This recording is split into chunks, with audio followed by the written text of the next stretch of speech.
Porti i Durrësit vërtet nuk është port vetëm i Republikës së Shqipërisë. Është port i gjithë shqiptarëve, është port i rajonit, është port që sot Kosova po thuj pjesën dërmuese të mallrave po e merr përmes portit të Durrësit, mbas edhe këtu gati po thuj gjysma e mallrave që shkojnë drejt Kosovës, nëpër rrugën e Kombit, një pjesë e madhe shkon drejt Maqedonisë, dhe është e domosdoshme që ky port të modernizohet në shkallën që të jetë sfidues dhe të jetë konkurrent për gjithë rajonin.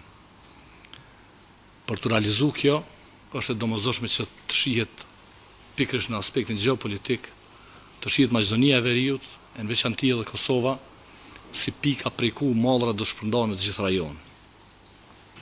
Unë kam pas nderin, kam pas fatin e madh që të punojmë bashkë me zëvendës kryeministrën në forume të ndryshme të rajonit, kemi taku në shumë vende, edhe në Tiranë, po në Bruksele kudo, dhe qasja që kemi pas për gjithë rajonin na ka bërë që ne si dy vende, unë atëherë si ministër i Republikës Kosovës, krahas zëvendës kryeministrës, të kemi një platformë mjaft të qartë për zhvillimin e transportit, e multimodalitetit në gjithë rajonin, dhe kjo i bën të edhe Kosovën edhe Shqipërinë të ndërvarura me njëra tjetrën. Kosova ka nevojë të ketë lidhje të forta me portin e Durrësit në mënyrë që përmes saj të shpërndahen mallrat të gjithë rajonin. Kjo i krijon asaj mundësi të mira të zhvillimit ekonomik.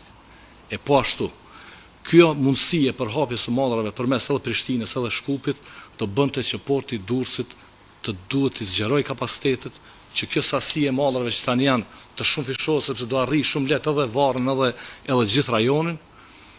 Dhe kjo do të ndihmonte pastaj që të dyja vendet ajo ndërvarësi t'i bëj më të zhvilluar ekonomikisht dhe t'i bëj çka është më kryesore dhe më të sigurta.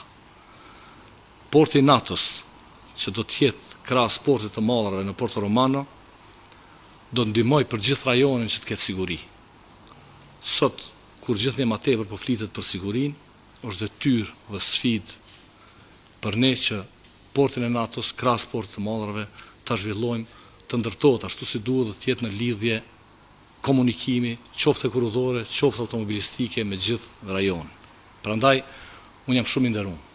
E falenderoj Republikën e Shqipërisë, e falenderoj Qeverinë e Republikës së Shqipërisë, e falenderoj kryeministrin Edi Rama, në veçanti zëvendës kryeministrën Belinda Balluku, që ma besun këtë detyrë. Unë këtu më shihni mbase që jam prej Kosovës. Atje më shohin si të Shqipërisë. Nuk është e lehtë. Por gjithsesi këtë detyrë do ta bëjmë bashkë dhe uroj që të kemi sukses dhe të shohim sa më shpejt që pas 3 vitesh portin e mallrave ta shohim të realizuar e pastaj edhe të lidhun me rrjete rrugore e kurrëdore me gjithë rajonin.